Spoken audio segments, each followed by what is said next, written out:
Good evening, campers, dreamers, and babysitters. Today we're diving into films that don't just disturb you, they feel mean. The kinds of movies that leave you uncomfortable, drained, and maybe even a little angry for having sat through them. These aren't subgenres like slashers or found footage.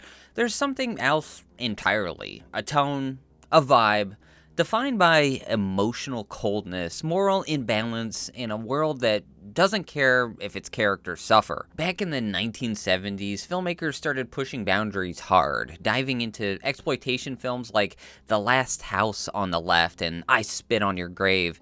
This was an era where shock wasn't just a tactic, it was part of the identity. Violence became more intimate, more uncomfortable, and a lot harder to shake. As we move into the late 70s and early 1980s, that edge evolves into something even colder.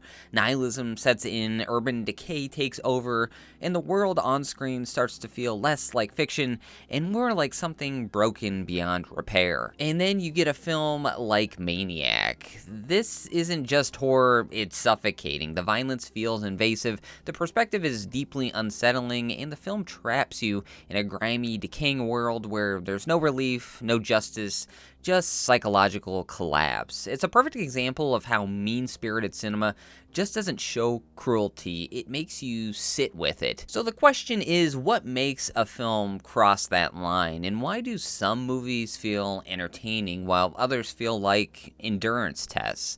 Now let's take a look at some of the most mean-spirited films of the 1980s, movies that took that tone and pushed it into some harsh territory of their own. Watching films like Scarface and Carlito's Way, I was nowhere near ready for this Al Pacino flick when I first watched it.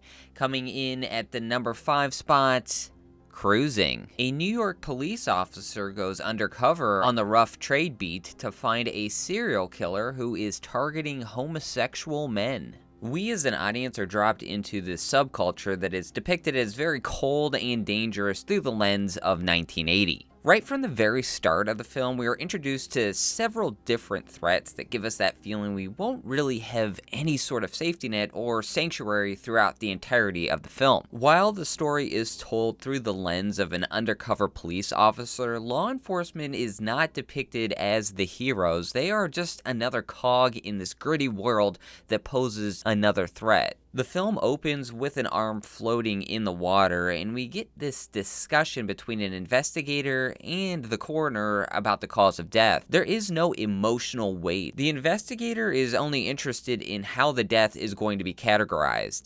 It's a numbers game, huh? Body count, that's all it is to you guys. The only way you'll prosecute a murder these days is if you got a guy downtown signing a confession. We are visually seeing this victim's severed arm, but it doesn't carry any empathy because it's presented with such distance. The violence in the film doesn't really carry any emotional weight or tragedy. Instead, it is more analytical. The expectation for any sympathy is thrown out the window. We even dive into some darker territory when it comes to the boys in blue when we establish some of the exploitative relationships some officers have with the gay community. The first taste of this dynamic is within the first few minutes when we see two officers, played by Joe Spinell and Mike Starr, as they pressure two drag queens into, well, testing their gag reflexes that instantly gives us this distrust that remains throughout the film. Come up here. I want to show you my nightstick. Move your ass. Thankfully, if I ever find myself in a car with a fully torqued Mike Starr, I know the exact sound to make to ruin the mood. Want to hear the most annoying sound in the world?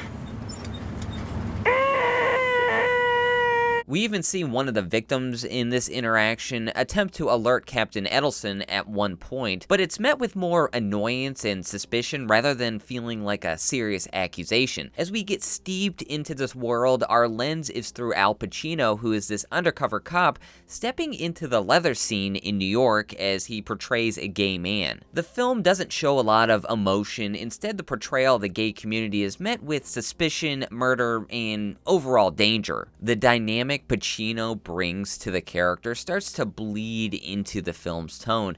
He is uncomfortable from the very start on how to navigate this world, and we as a viewer feel that in every interaction.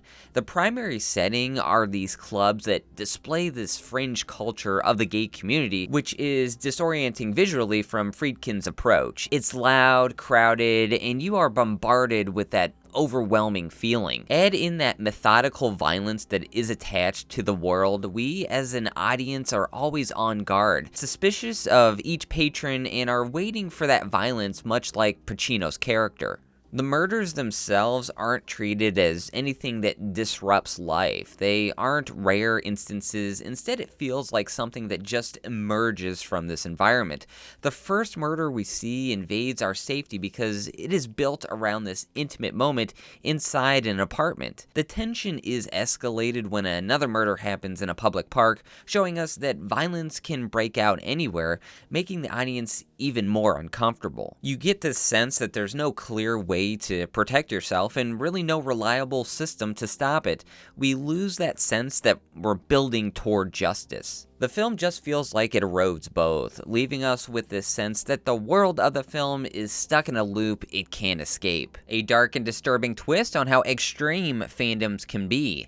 Taking that number 4 spot, Der Fan. The hero worship that Simone has for a pop singer is built to a crescendo until she passes out when she finally sees him up close in a crowd of fans. She is later shocked when he lets her know that he does not love her. This film takes obsessive fandom to a whole new level and really shows you how someone's interest can turn into an unhealthy appetite that can devour their entire existence. Now, I admit I do have an unhealthy fixation on Jade Cargill, but that pales in comparison to our main character Simone, who reaches new levels of toxic fandom, making even Richie and Amber seem reasonable. Nobody takes the true fans seriously. Not really. They just laugh at us. And why? Because we love something? This film feels very different than the other picks on this list.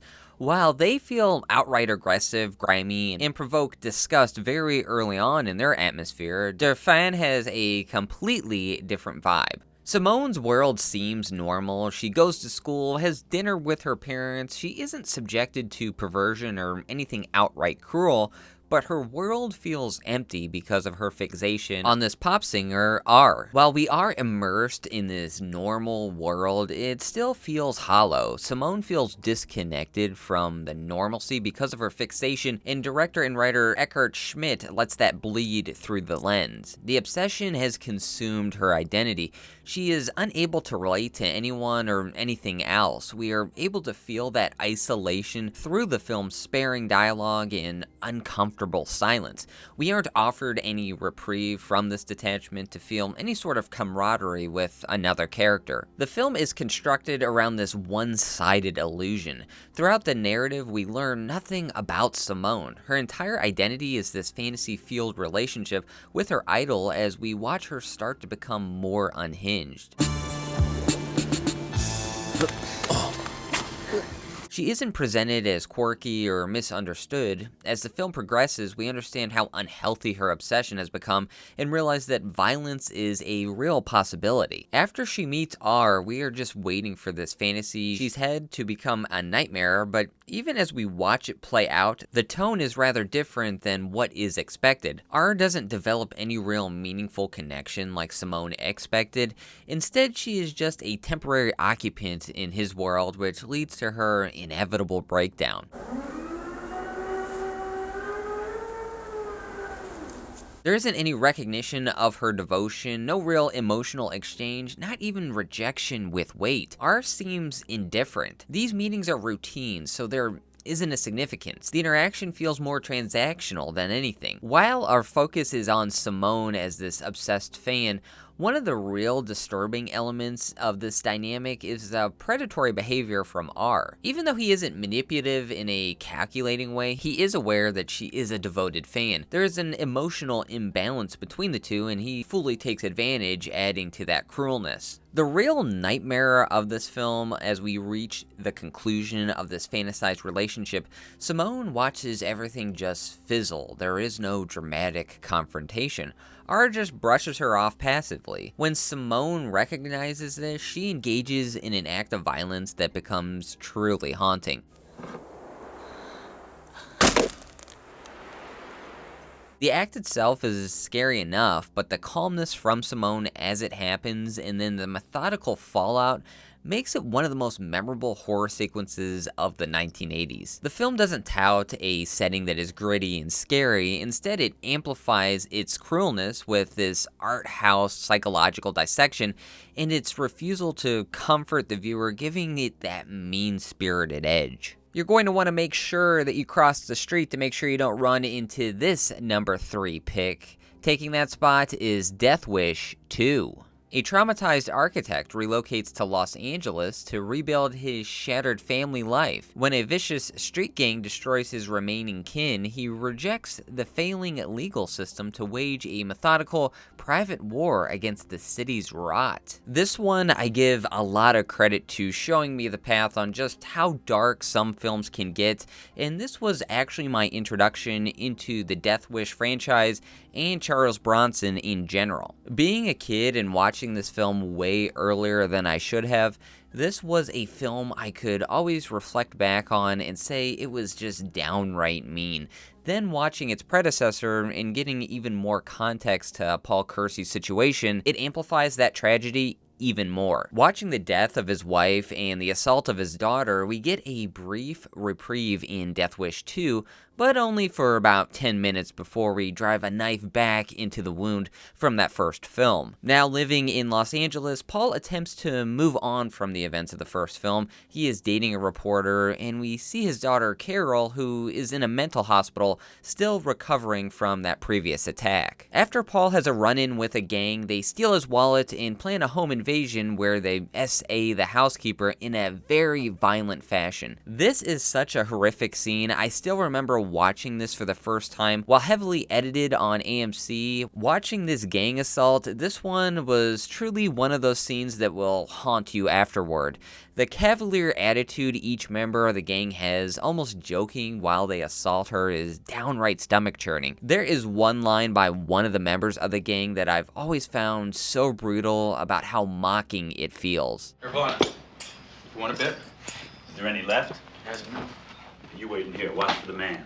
The film gets even more mean when Paul's daughter is abducted and assaulted again, which leads to her death as she jumps out a window and impales herself on a fence. Scenes like this are already cruel conceptually, but to realize this character has already been through an assault like this in a prior film and is still in a fight to battle back to some sort of normalcy, only to have the rug pulled out from under them just adds such an extra layer of brutality. We aren't even given time to process this event before we see Carol turned into a human shish kebab as she hangs from the fence, which ensures any sort of happiness Paul was striving for has completely diminished. Watching Paul attempt to rebuild his life, then it is all just stolen from him in a matter of a few hours, is really haunting and really sets a different tone for this sequel. The pictures might jog your memory.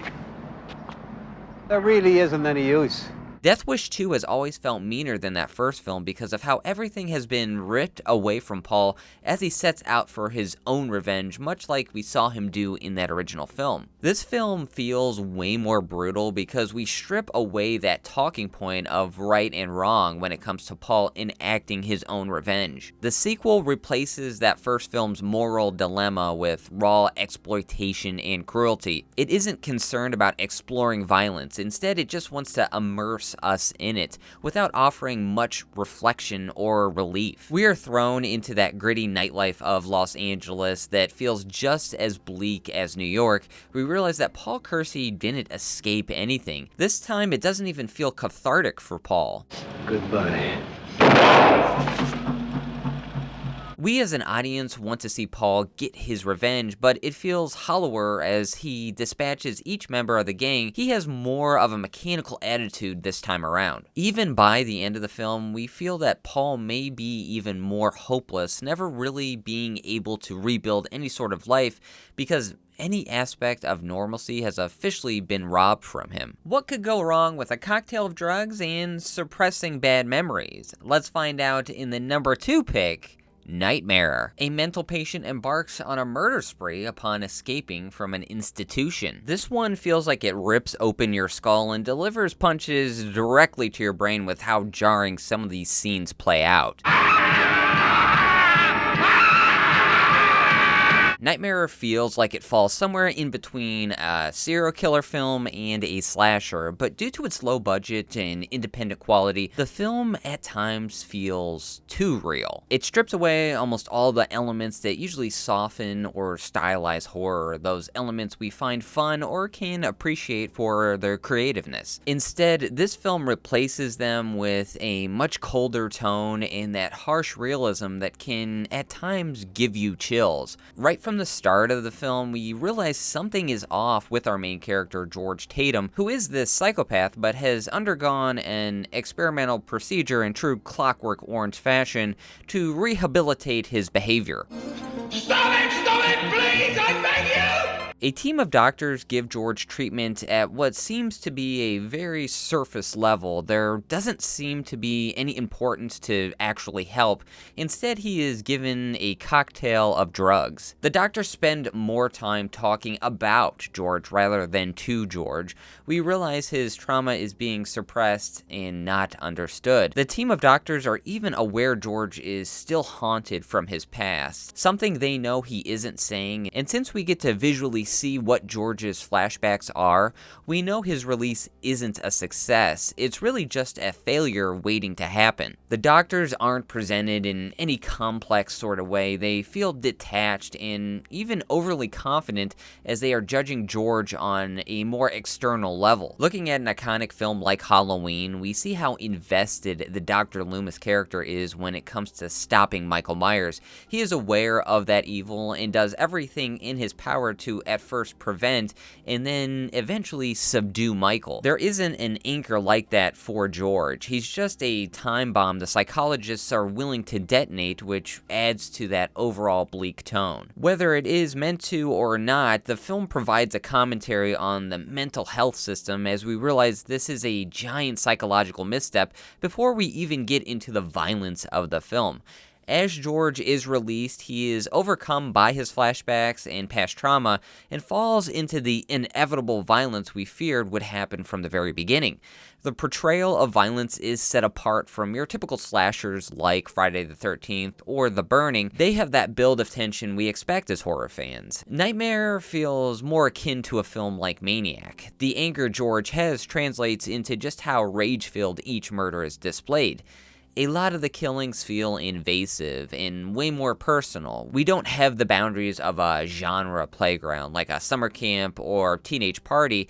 There aren't jocks or nerds. Nothing feels like a horror scene. So that layer of reality adds so much tension. George's first on-screen kill feels so angry in its approach because it doesn't play out overly cinematic. We really linger on the gore as George's rage seems to escalate, that combines with his weird gratification as we sit in the aftermath for way longer than we normally see with these films during that time. It becomes uncomfortable to watch, and that carries over to every moment of violence. There isn't that element of finding the fun like we do with a lot of our favorite horror flicks. Nightmare can just exhaust you with its unrelenting and mean spirit. Mixing pure filth with dark humor and a beverage that will make you dissolve into goo ensures this one will be taking the top spot.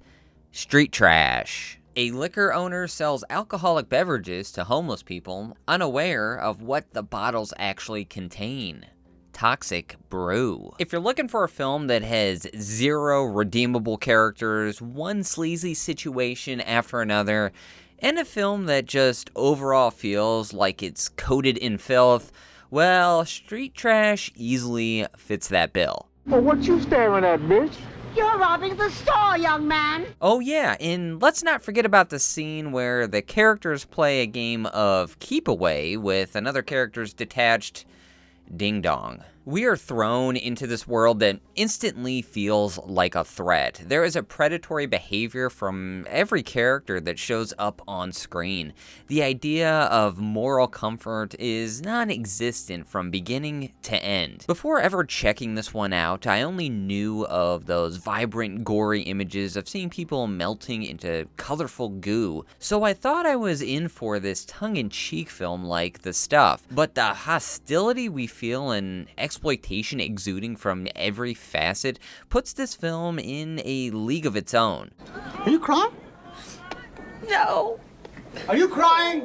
Are you crying? Its low-budget, handheld style immerses us into this world and makes us feel like an unwilling participant as we watch this debauchery unfold that somehow gets worse and worse. The majority of our characters are homeless, and the film takes that particular human condition, shifting it into this grotesque spectacle where each character has exaggerated traits, and everyone is vulgar, erratic, and constantly drunk. We aren't finding an answer to the question, what led them here? We are just observing the complete chaos that is their daily lives. No one is given any sort of emotional arc. They are just defined by their addiction and aggression. We aren't conditioned to empathize with anyone. Instead, there's this dark comedy intertwined in some harrowing situations as street trash turns suffering into entertainment.